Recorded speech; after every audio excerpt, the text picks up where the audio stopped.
Now let me start off by saying that I don't know any of you. And I do hope you find the happiness you deserve.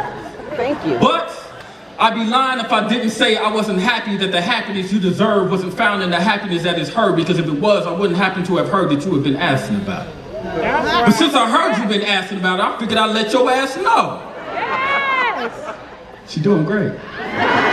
Yeah, man, she still loves to read, still shows up late to everything, but I'm sure to you that comes as no surprise. She still has that sparkle in her eyes that makes it hard for you to look at her without too long without becoming religious and thanking God for being in this position. She's still very much in the shoes, and that smile, bro, I swear to God, that smile is just as radiant as it used to be. And it probably does the same thing to me as it did to you. And I know you're asking yourself right now, like, is he serious? You wrote a whole fucking poem about this shit? I'm happy, I moved on, none of this matters, but like I said, I heard you've been asking about it.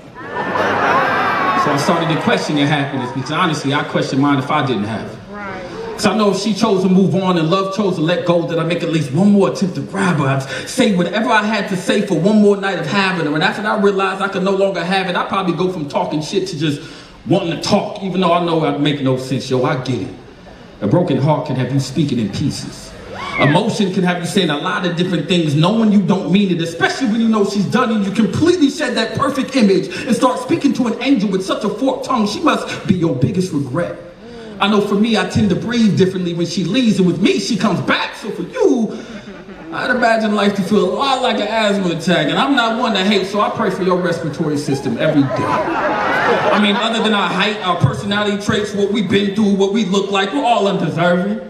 Probably all of question if we were even worthy and felt guilty for bringing so much of our dirty laundry into a life of a woman who likes to keep things so clean. And this is not an insecurity thing. When she tells me she loves me, I'm not gonna doubt her, but honestly, it's more like a comparison thing, because I don't know who's stronger. Me for having the strength to hold on to her for the rest of my life, but you haven't survived the rest of yours without her. She's read.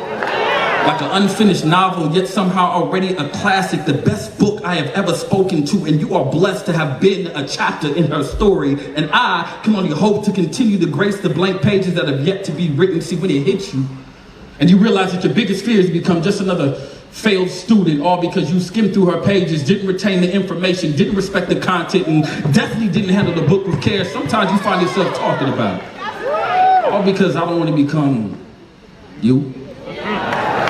Just another reader, borrowing her time only to put her back on the shelf and risk the chance that somebody else realizes that there's no book in life more valuable. You put her back.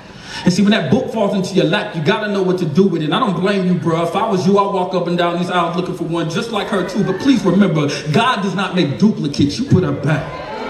And for that, thank you. I thank you, I thank God, and every one of her exes for their illiteracy.